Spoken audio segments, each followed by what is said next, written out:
الحمدللہ علی ذات عظیم الصفات جلیل القدر رفیع الذکر مطاع الامر جلیل البرہان جمیل الثناء جزیل العطاء مجیب الدعاء عزیز الاحسان سریع الحساب شدید العقاب علیم العذاب کثیر الغفران نشہد ان لا الہ الا اللہ وحدہ لا شریک لہ ونشہد ان سیدنا وسندنا ومولانا حبیب قلوبنا وشفیع ذنوبنا ابا القاسم محمد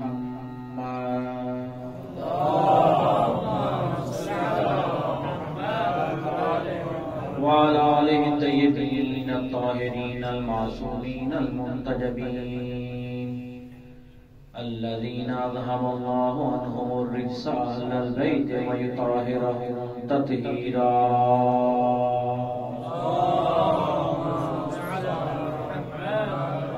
اللهم صل على محمد وآل محمد بعدد من صلى وصام اللهم صل على محمد وآل محمد بعدد من قعد وقام اللهم صل على محمد وآل محمد بعدد كل عدد معدود لك ثم قال الله تبارك وتعالى في كتابه المجيد وفرقانه الحميد وقوله الحق وهو أصدق القائلين أعوذ بالله من الشيطان الرجيم بسم الله الرحمن الرحيم إنما يريد الله ليذهب عنكم الرجس أهل البيت ويطهركم تطهيرا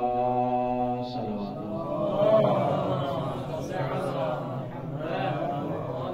وقال الله تعالى في مقام آخر وعهدنا إلى إبراهيم وإسماعيل أن طهرا بيتي للطائفين والعاكفين والركع السجود صلوات محمد وعلى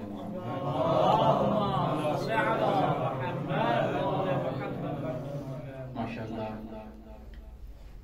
چھپے چھپے رستم موجود ہیں اچھے اچھے خطیب موجود ہیں بہت اچھی بات ہے کہ طلاب نے اپنے اپنے سخنرانی کے کتابت کے برنامے رکھے ہوئے ہیں اللہ تعالیٰ سے دعا کرتے ہیں تمام طلاب کو کامیابی و کامرانی عطا فرمائے دین مبین اسلام کو صحیح سمجھنے اس پر عمل کرنے اور اس کو دوسروں تک پہنچانے کی توفیق عطا فرمائے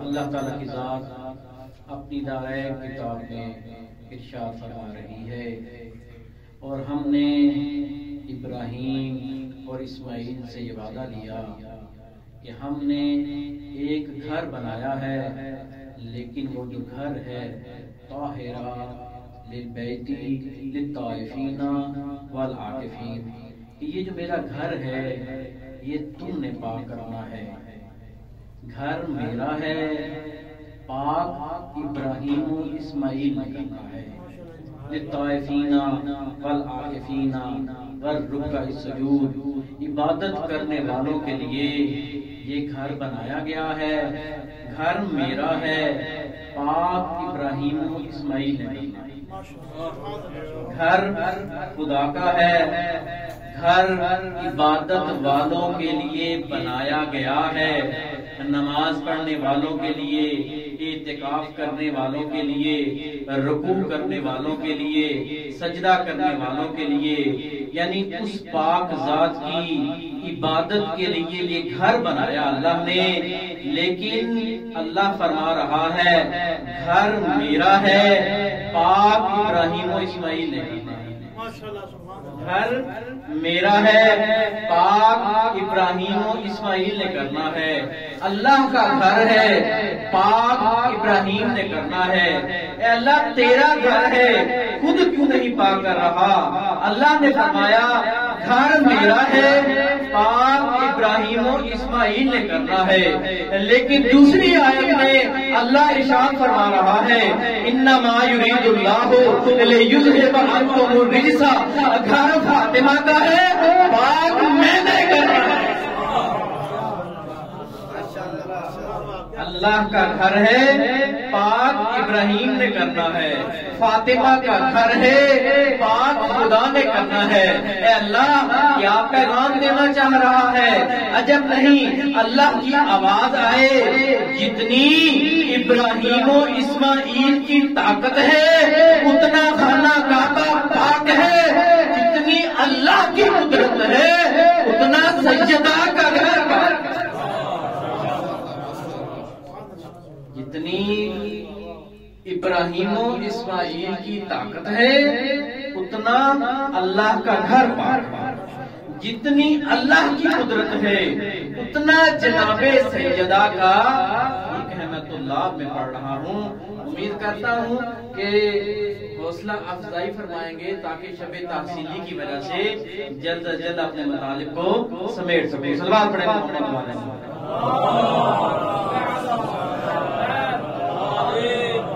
گھر اللہ کا، پاک ابراہیم و اسماعیل نے کرنا ہے۔ گھر جناب سیدہ کا اللہ تعالیٰ نے طہارت اپنے ذمہ دی۔ اے اللہ یہ کیا تخیل ہے، اے اللہ یہ کیا ہے کہ اپنے گھر کو ابراہیم و اسماعیل سے پاک کروایا، جناب سیدہ کے گھر کو خود پاک کیا۔ عجب نہیں، اللہ کی آواز آئے کہ جتنی طاقت ابراہیم و اسماعیل کی تھی اتنا کعبہ پاک ہے، جتنی قدرت میری تھی اتنا جناب سیدہ کا گھر پاک ہے۔ اب جناب سیدہ کے گھر کی طہارت نہ کسی مولوی سے پوچھ سکتے ہیں نہ کسی مفتی سے پوچھ سکتے ہیں، کیونکہ ان میں سے کسی کو اللہ کی قدرت کا علم نہیں۔ کوئی کہتا انسان مجبور، کوئی کہتا انسان خود مختار۔ اے اللہ کیا کہنا چاہتا ہے؟ اللہ یہ فرمانا چاہتا ہے میری کنیز کو دیکھو، 15 ماہ رمضان ہے، ظہر کی نماز کا وقت ہے، ظہر کی نماز ادا کی، جناب سیدہ کے آنگن میں امام حسن کی ولادت ہوئی۔ امام حسن کی ولادت کے بعد جناب سیدہ مصلی پہ نماز عصر ادا کر رہی ہے، یعنی جس ہستی کی بچے کی ولادت ہے نہ روزہ ٹوٹے نہ وضو ٹوٹے، اس کو جناب سیدہ کہا ہے۔ سیدہ فاطمہ الزہرا سلام اللہ علیہا بآواز بلندتر صلوات۔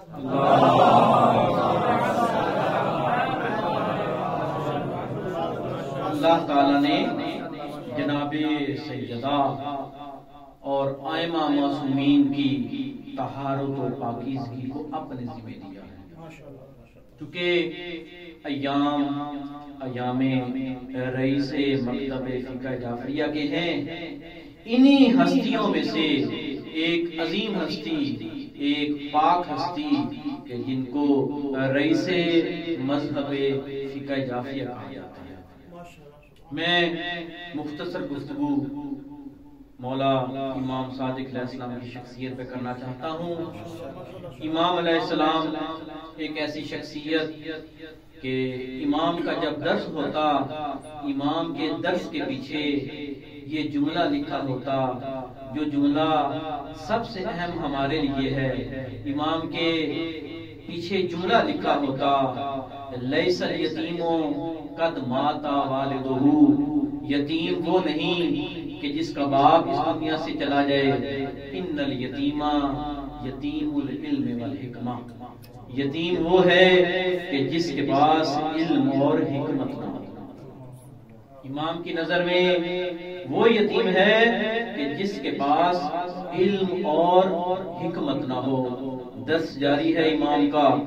ایک شخص آتا ہے اور امام سے آ کے عرض کرتا ہے کہ میں آپ سے علم حاصل کرنا چاہتا ہوں, میں آپ سے علم حاصل کرنا چاہتا ہوں لیکن آپ کے خدا کو نہیں مانتا.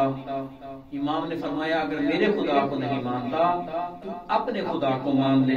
کہتا ہے میرا کوئی خدا نہیں. امام نے فرمایا کسی خدا کی تو عبادت کرتے ہوگے. وہ کہتا ہے میرا کوئی خدا نہیں. امام نے فرمایا کسی کی قدرت کو تو مانتے ہوگے. وہ کہتا ہے میں کسی کی قدرت کو نہیں مانتا.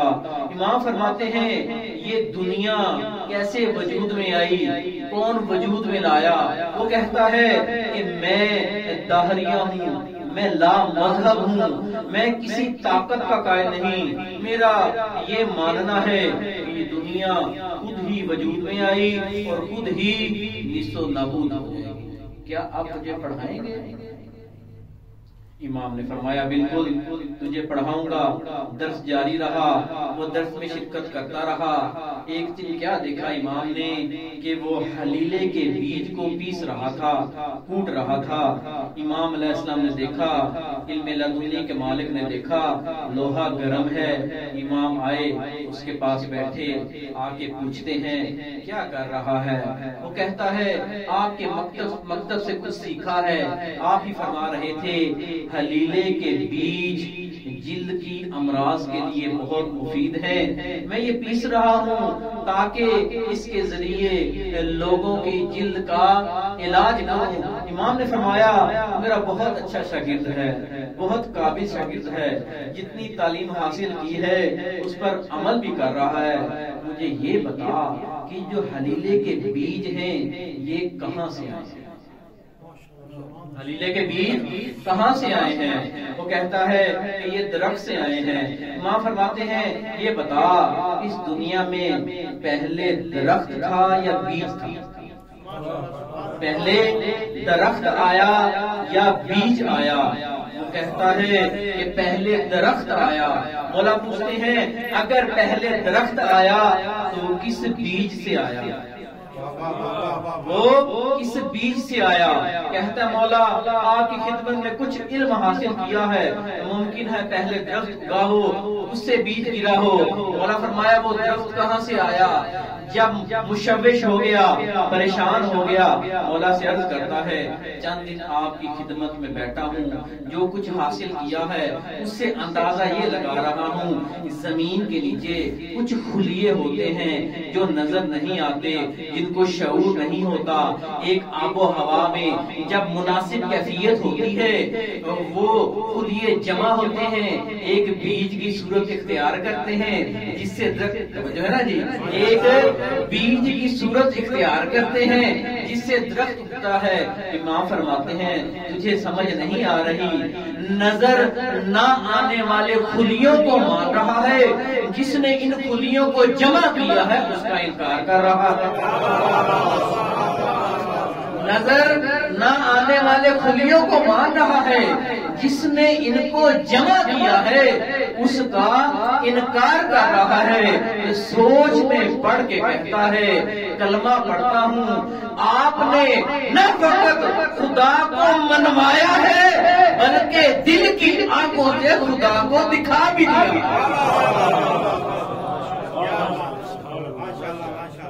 نہ فقط خدا کو منوا دیا ہے بلکہ دل کی آنکھوں سے خدا کو دکھلا بھی دیا ہے. بڑی عظیم یونیورسٹی امام علیہ السلام کی, ایک بزم تھی امیر المومنین کی, ایک بزم تھی امام صادق علیہ السلام کی. کہ امام کے فرمان کے مطابق یتیم وہ ہے کہ جس کے پاس علم نہ ہو, یتیم وہ ہے کہ جس کے پاس حکمت نہ ہو. یعنی جس بندے کے پاس علم ہے, جس بندے کے پاس حکمت ہے, وہ اپنے آپ کو یتیم نہ کہے بلکہ آل محمد اس کے سربراہی میں موجود ہے. صلوات پڑھیں.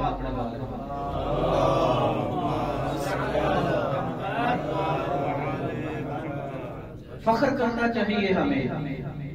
رئیس مکتب فقہ جعفریہ کے ماننے والے ہیں, دنیا کی بڑی بڑی مشہور یونیورسٹیوں کے پروفیسر نے جب ریسرچ کی تو اس نتیجے پر پہنچے کہ اگر تمام علوم میں اگر کوئی صاحب نظر موجود ہے کہ جس نے ہر علم میں بحث کی ہے وہ شیعوں کا امام صادق علیہ السلام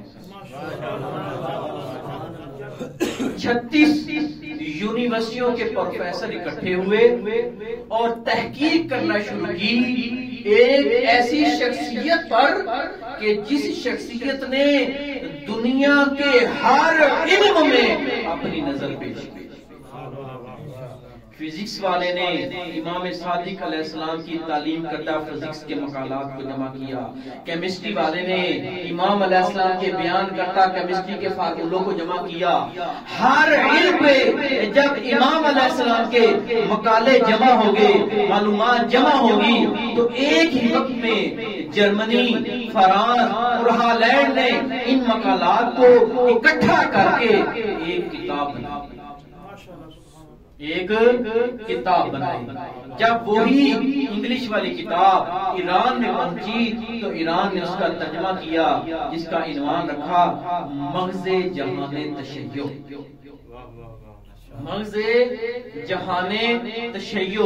جب یہی کتاب ہندوستان میں پہنچی تو ہندوستان میں اس کا ترجمہ ہوا، جس کا نام رکھا گیا امام صادق علیہ السلام کے سائنسی انکشافات. جب یہی کتاب اردو بازار لاہور پاکستان میں پہنچتی ہے تو وہاں بھی یہ چھاپ ہوتی ہے اور اس کا نام رکھا جاتا ہے سپر مین ان اسلام. اسلام کا سپر مین. سب طلاب کو چاہیے اس کتاب کا مطالعہ کرنا چاہیے. یہ فقہ جعفریہ ہم تک آسانی سے نہیں پہنچی، بلکہ ایک ایک حدیث کو اکٹھا کرنے کے لیے ہزار میل کا سفر کیا. امام علیہ السلام سے پوچھا گیا، مولا آپ یہ بتائیں کہ جب دو مومن آپس میں ملیں تو ایک دوسرے کو کیا تحفہ دو؟ شاہ صاحب کتنا لطیف جملہ امام علیہ السلام نے شاہ فرمایا کہ جب دو مومن آپس میں ملیں ایک دوسرے کو کیا ہدیہ دیں، کیا تحفہ دیں؟ امام فرماتے ہیں جب دو مومن آپس میں ملیں ہماری حدیثوں کو ایک دوسرے سے بیان کریں. ہماری حدیثوں کو ایک دوسرے سے بیان کریں، یہ ایک بہترین تحفہ. امام علیہ السلام نے اپنی زندگی مبارک میں ہر قسم کے علم کے بارے میں نظر پیش کی. آپ سب ماشاءاللہ صاحب اولاد ہیں. بچوں کے لیے رنگوں سے تعلیم کی ابتدا کا طریقہ یہ بھی امام علیہ السلام نے بتایا کہ جب بچہ شروع میں نرسری KG میں جاتا ہے اس کے ذہن میں کوئی لفظ، کوئی الف بے، کوئی الفاظ کلمے نہیں ہوتے، اس کو رنگوں کے ذریعے الفاظ کی پہچان کرائی جاتی ہے. امام علیہ السلام کی محفل ہے. امام نے فرمایا اپنے صحابہ سے کہ اپنے بچوں کو بھی لایا کرو. کسی نے عرض کی یبنا رسول اللہ، بچے مسجد میں یا مثلا جہاں آپ درس دیتے ہیں شرارتیں کرتے ہیں. امام نے فرمایا کہ حجت کی محفل میں بچے کی شرارت نہیں رہتی. اپنے بچوں کو لایا کرو. اگلے دن وہ بچوں کو لے کے امام علیہ السلام نے اپنا درس ختم کیا، بچوں کے ساتھ زمین پہ بیٹھے. امام نے مختلف قسموں کے رنگوں کے جو پھل ہیں وہ لے کے آئے اور ان پھلوں کے ذریعے بچوں کو تعلیم دینا شروع کی. یہ وہی تعلیم کی ابتدا ہے جو آج کل ہر کسی سکول میں بچوں کی تعلیم کی ابتدا رنگوں کے ذریعے سے کی جاتی ہے. صلوات پڑھیں محمد علیہ وسلم. ہر علم میں صاحب نظر، ہر علم میں فن کے ماہر میں جانتا ہوں. کس طرح یہ فقہ جعفریہ ہم تک پہنچی؟ ایک تو ایسا وقت تھا کہ امام باقر علیہ السلام نے جو علوم کو شگافتہ کیا، چھٹے سرکار ولایت کو انہی علوم کو پھیلانے کا موقع ملا. لیکن پوری زندگی یہ موقع نصیب نہ ہوا. اب یہ آخری وقت ہے جو امام علیہ السلام نے اپنے شاگردان کو تربیت دیا. یہ شاگردان مختلف علاقوں میں پھیلے اور جا جا کے امام علیہ السلام کی تعلیم کو عام کرتے رہے. بڑی مشکل سے یہ فقہ جعفریہ ہم تک پہنچی. تاریخ یہ بتاتی ہے کہ کئی ہزار امام علیہ السلام کے قلمی نسخے موجود تھے. سقوط بغداد کے بعد ان میں سے تقریباً فقط 400 نسخے ایسے تھے کہ جو باقی رہ گئے تھے.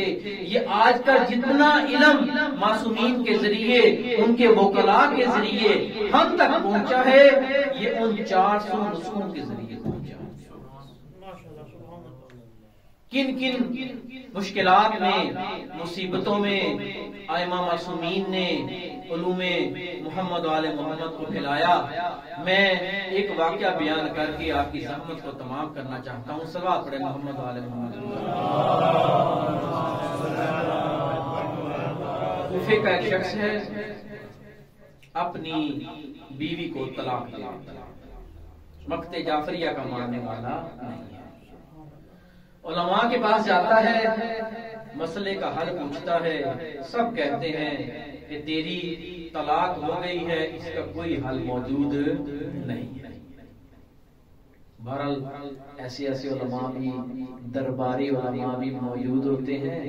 ایک اور شخص کے پاس گیا, ایک درباری مولانا کے پاس گیا اور جا کے کہتا ہے کہ مولانا صاحب یہ میرا مسئلہ ہے, طلاق دی ہے, اس کا کوئی حل. وہ کہتا ہے کوئی حل نہیں. میں نے درباری مولا کہا ہے, علماء ربانی کا نام نہیں لیا. وہ کہتا ہے اس کا کوئی حل نہیں. وہ کہتا ہے کوئی تو حل نکالے. وہ کہتا میں اپنی طرف سے کیسے حل نکال سکتا ہوں. کہتا اچھا 10,000 درہم بھی لایا تھا, سوچا تھا مسئلے کا حل نکل آتا تو یہی آپ کی مسجد مدرسے کو دے دیتا. 10,000 درہم بھی لایا تھا, مسئلے کا حل نکلتا تو آپ کے مدرسے کو دے دیتا. جیسے ہی 10,000 درہم کی آواز سنی, مولانا صاحب کہتے ہیں اچھا یہ بتا تو نے طلاق کا ہے یا طلاق کا ہے؟ نکلنا شروع ہو گیا. تو نے طلاق کہا تھا یا طلاق کہا تھا؟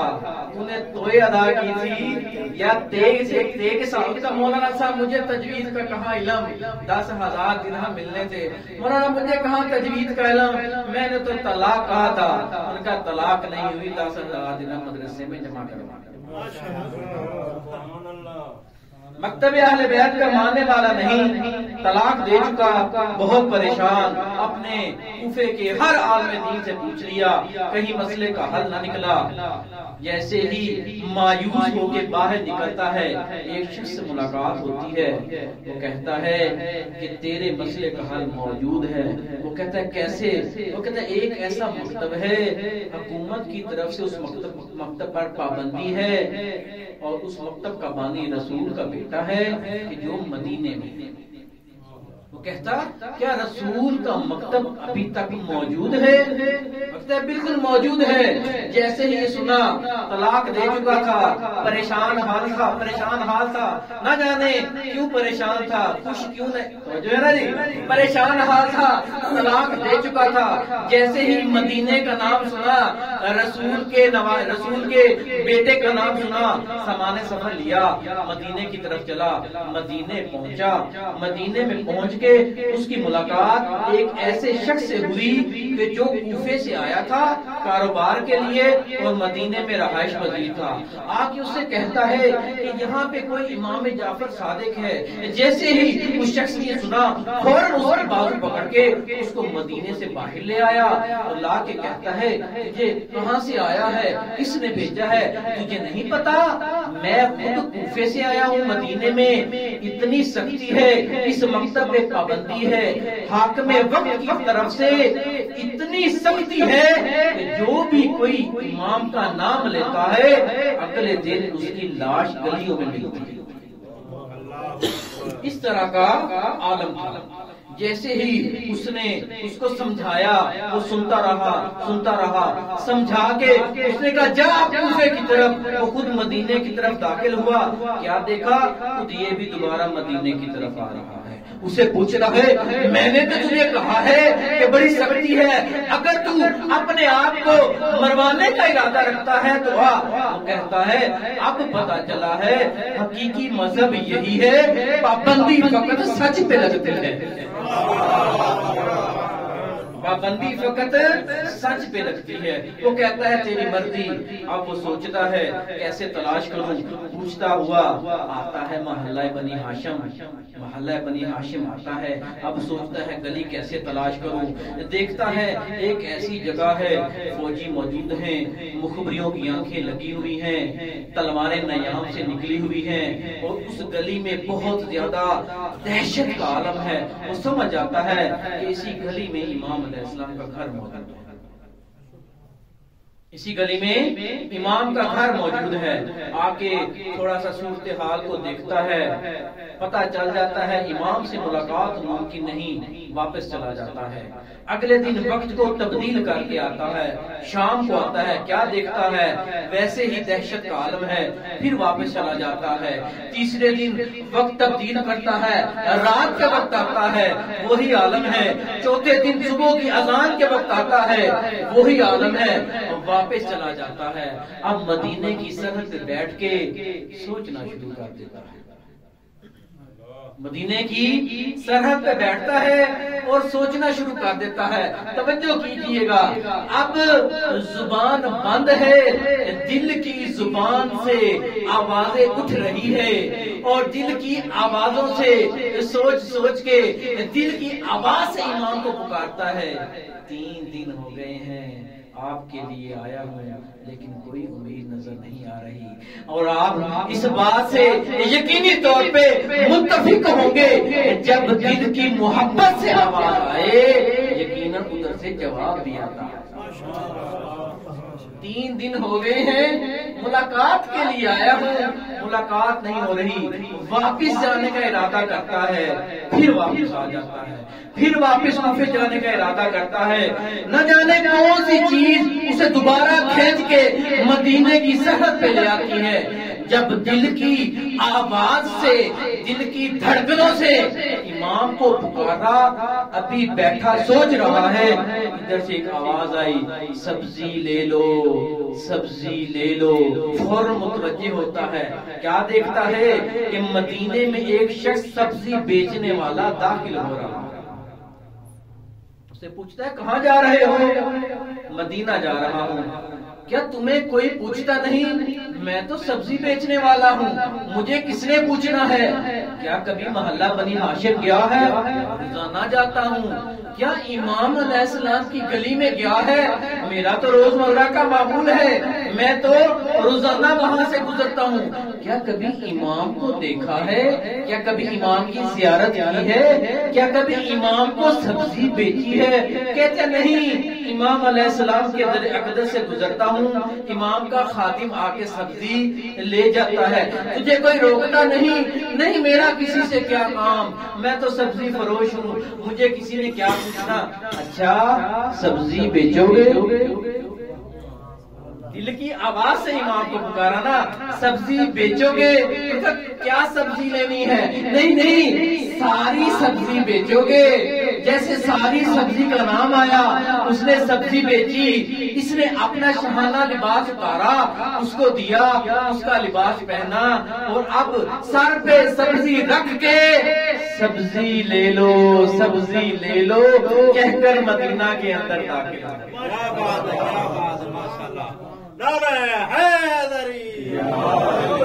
سبزی لے لو، سبزی لے لو، مدینے میں داخل ہوا، جیسے ہی داخل ہوا، دو صبح کھڑے، کہاں جا؟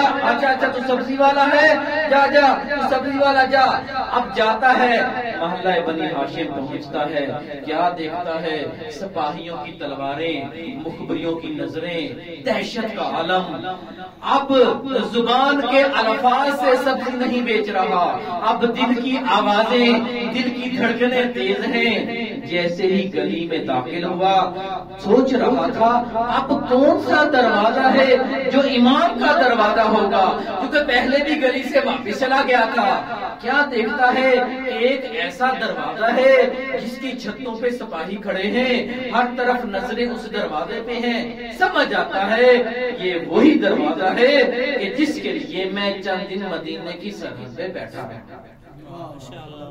بور تو نہیں ہو گئے؟ بتانا چاہتا ہوں کس طرح لوگ ایک ایک مسئلے کے حل کے لیے امام علیہ السلام کی خدمت میں حاضر ہوتے تھے، کس طرح ایک ایک حدیث حاصل کرنے کے لیے لوگ اتنا سفر طے کر کے آتے تھے۔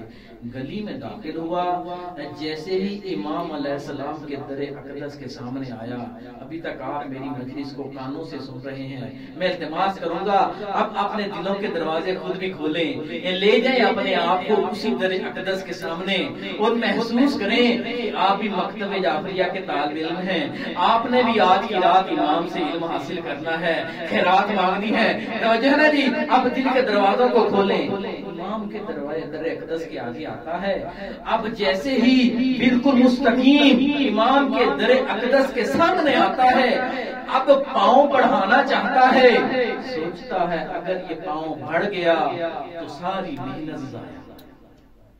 ادھر سے پولیس کی تلواریں، فوجیوں کی آنکھیں، مخبریوں کی نظریں، اگر قدم بڑھ گیا ساری محنت ضائع۔ دوبارہ دل کی آواز بلند ہوئی، آقا مسئلہ نہ بتائیں، زیارت تو کروا دیں، مسئلہ نہ بتائیں، زیارت تو کروا دیں۔ ابھی اسی کشمکش میں ہے، در اقدس کھلا، خادم باہر آیا، وہ سبری والے اندر آج امام نے خود دیکھ کے سبری لینی ہے، کل بھی تو خراب سبزی دے گیا تھا، مجھے شرم نہیں آتی مدینے کی گلیوں میں خراب سبزیاں بیچتا ہے، آج امام نے خود سبزی دیکھ کے لینی ہے۔ جیسے ہی اندر داخل ہونے لگا، دو سپاہی ساتھ آئے، صلوات پڑھیں محمد والے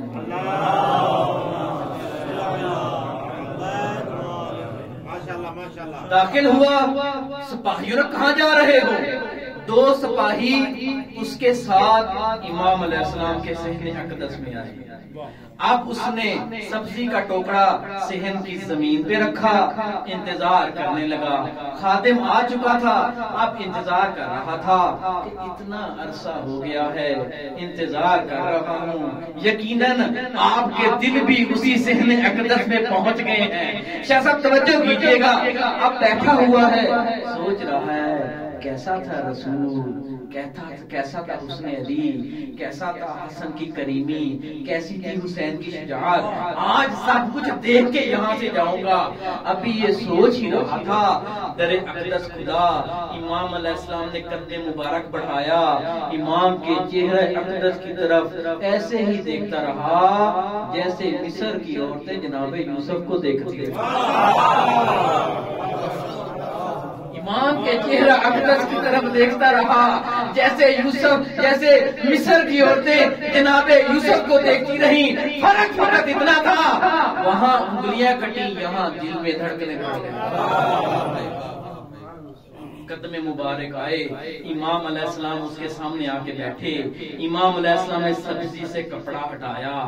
اب یہ امام سبزی لینے آئے ہیں، یہ نور امامت کی زیارت کر رہا ہے، نور امامت کے نور کو اپنے دل میں اتار رہا ہے۔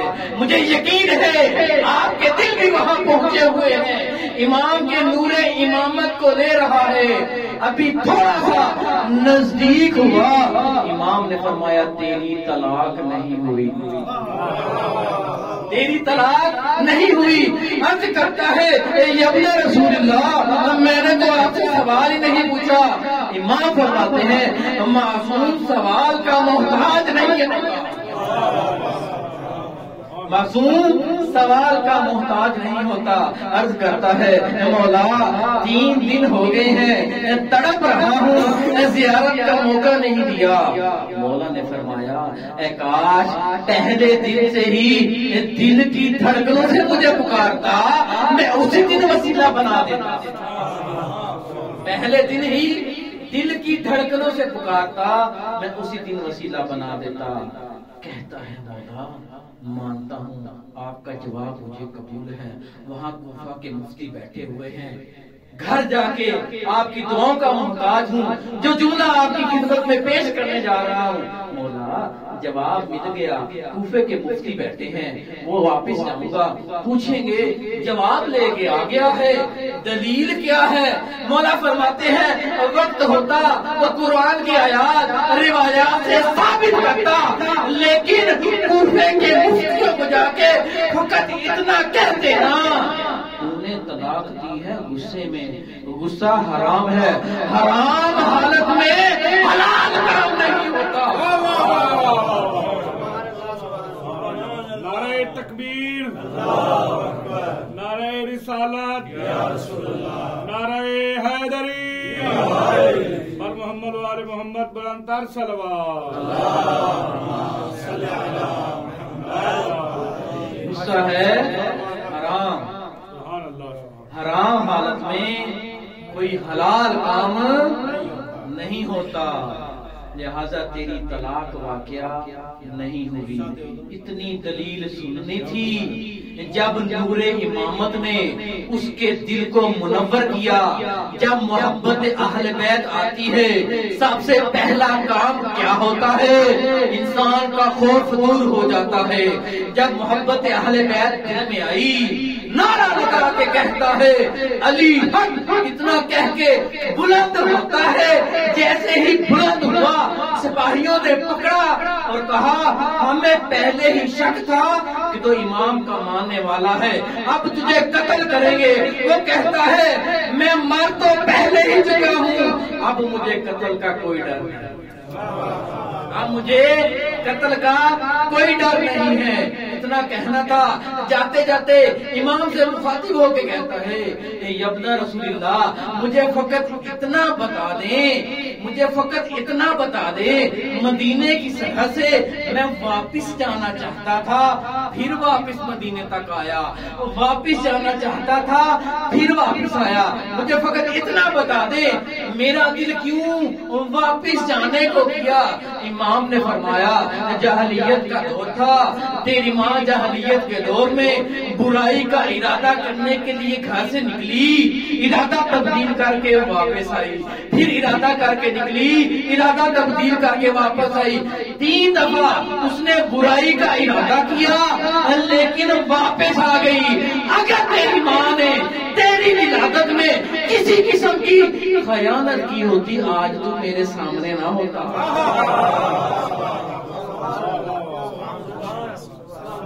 آج تو میرے سامنے نہ ہوتا.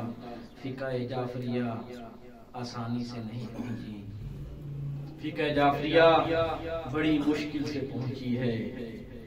بینک میں اپنے آپ کو فقہ جعفری لکھوا کر زکوٰۃ معاف کروا لینا آسان ہے.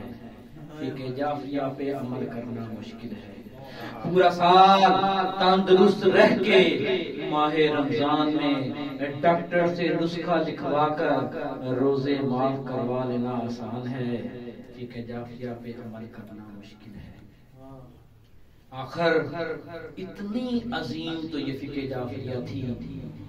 اتنا عظیم تو یہ دین تھا کہ جس کے لیے آقا مولا نے اپنا پورا گھر قربان کر دیا. یہی امام ہے. صحابی آتا ہے مولا کی خدمت میں ابن رسول اللہ اس دنیا کی سب سے میٹھی چیز کیا ہے؟ مولا فرماتے ہیں دنیا کی سب سے شیرین اور میٹھی چیز ہے جوان بیٹا. مولا دنیا کی سب سے تلخ چیز کیا ہے؟ مولا فرماتے ہیں دنیا کی سب سے تلخ چیز جوان بیٹے کی موت. مولا نے فرمایا جوان بیٹے کی موت باپ کی کمر توڑ دیتی ہے.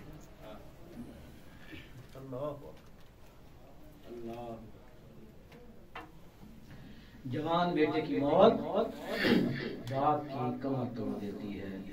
مکتب جعفریہ کے ایک جوان مبلغ اخلاق کا مجموعہ خدمت گزار جن کی مجلس ترحیم کا انعقاد کیا گیا ہے، میں مختصر بیان کروں گا۔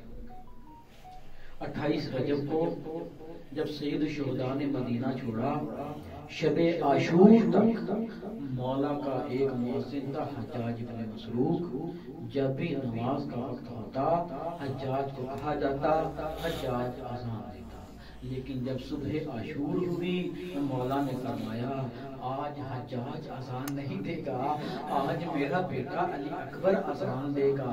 میں چاہتا ہوں ان کو لہجہ رسول سنواؤں، میں چاہتا ہوں ان کو شبیہ پیغمبر دکھاؤں، شاید میری حجت تمام ہونے کے بعد کسی کو ہدایت مل جائے۔ اجرکم اللہ۔ عزادارو، میں انتہائی مختصر بیان کروں، شب تاکسیلی ہے، آپ صاحب نے کل کلاسوں میں جانا ہے، مختصر پڑھنا چاہتا ہوں۔ عزادارو، آ گیا عاشور کا دن، قربانیوں کا بازار گرم ہوا۔ اصحاب حسین کی شہادت کے بعد بنی ہاشم کے جوانوں میں سے سب سے پہلی شہادت جناب علی اکبر کی۔ آئے اپنے بابا کے پاس اجازت لینے کے لیے، کتب مقاتل نے لکھا ہے جب اجازت لینے آئے نا، میرے آقا نے علی اکبر کو اجازت دینے میں کوئی تردید نہیں کی، کوئی پس و پیش نہیں کیا، لیکن مقاتل نے بجندہ لکھا ہے ناظر الیہ نظرۃ عائز ورقع عینیہ وبکا۔ عزادارو، علی اکبر کے چہرے کی طرف ایک مایوسانہ نگاہ ڈالی، گریہ بلند ہوا۔ علی اکبر کو کہا علی اکبر زرا پہن لے، امامہ رسول پہن لے، جا ایک دفعہ خیام سے الوداع کرا۔ عزادارو، آئے جناب علی اکبر اس خیمے میں جہاں پہ سید سجاد مشی کی حالت میں ہے، آ کے پاؤں کو چومنا شروع کیا۔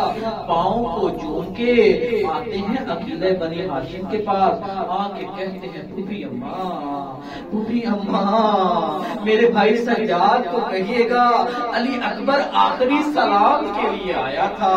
عزادارو، اب علی اکبر نے مستورات کو الوداع کرنا شروع کیا۔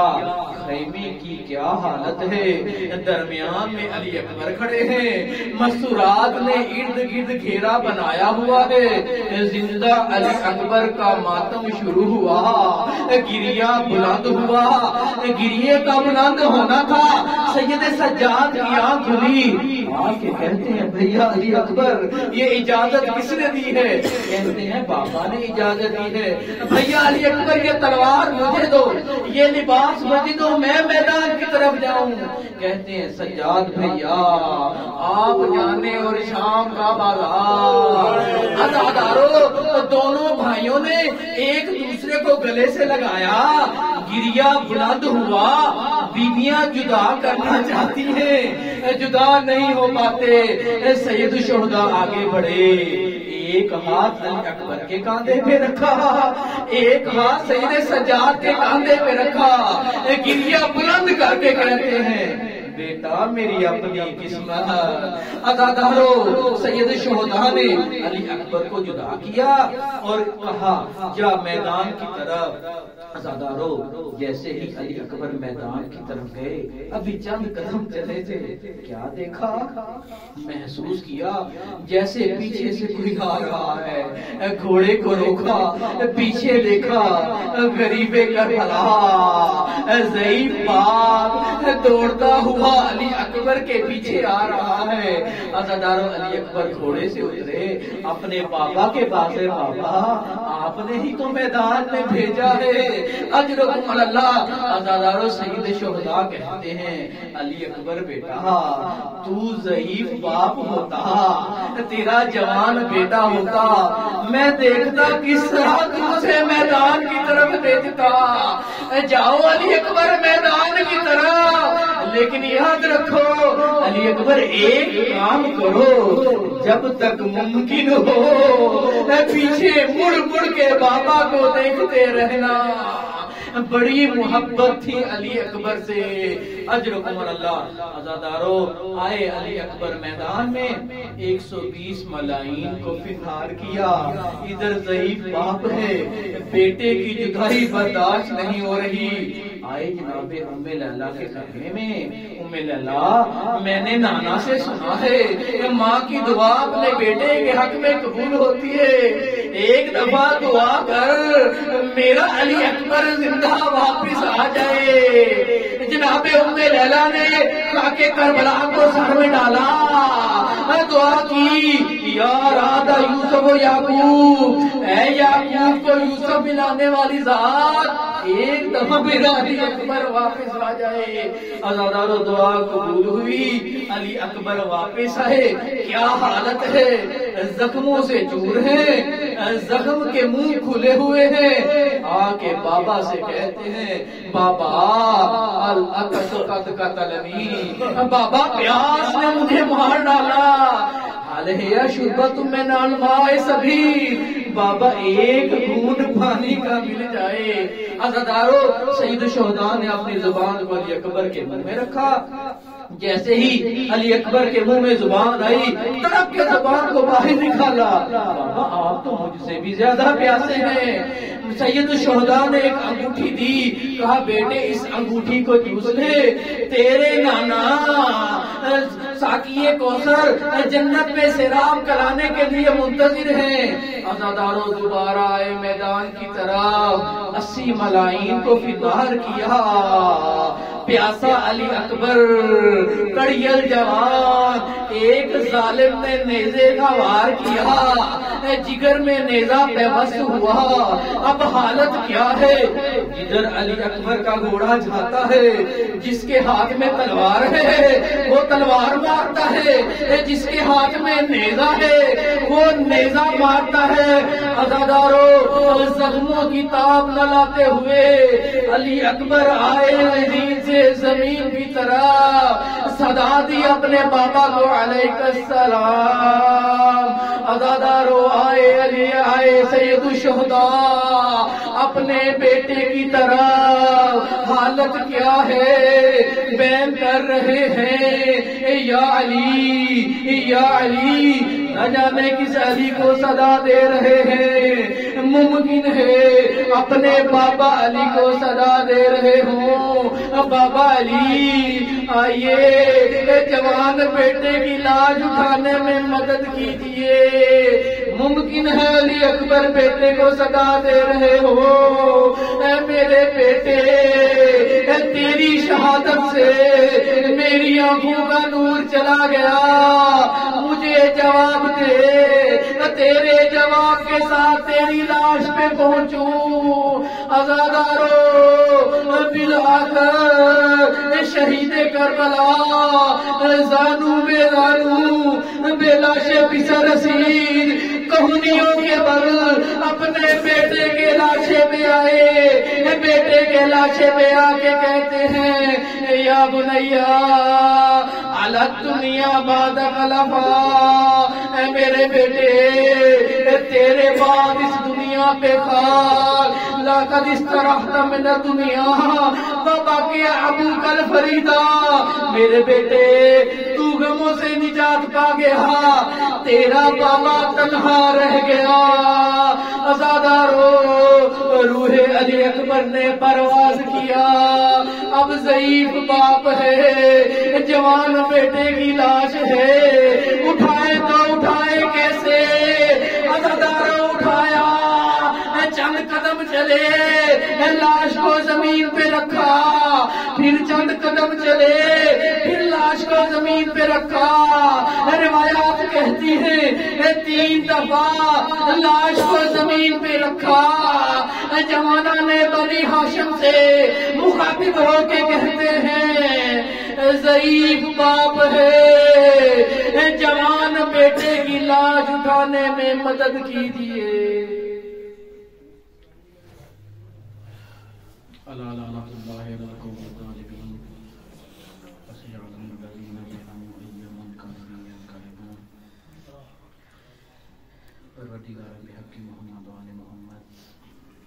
اس عظیم عبادت کو اپنی بارگاہ اقدس میں قبول فرما. جس مرحوم کے اصالِ ثواب کے اس مجلس عزا کا اہتمام کیا گیا ہے, یہ نظر و نیاز, یہ تلاوت کلام پاک, یہ زیارت عاشورہ, ہمارے ٹوٹے پھوٹے الفاظ ان تمام کا بہترین اجر اس مرحوم کی روح کو عطا فرما، مرحوم کو جوار معصومین میں جگہ عطا فرما، درجات میں بلندی فرما، سایہ جبا کے ہم نصیب فرما، خاصہ محمد و آل محمد کی عزت و عظمت کا مرحومین کے لواحقین کو صبر جمیل عطا فرما، ان کے شاگردان کو ان کی سیرت پر چلنے کی توفیق عطا فرما، حاضرین میں سے جن کے مرحوم ہو چکے ہیں میرے اللہ تمام کو ہمارے معصومین میں جگہ عطا فرما، جن کے والدین اس دنیا سے گزر چکے ہیں میرے اللہ جوار معصومین میں جگہ عطا فرما، جن کے والدین زندہ ہیں طول عمر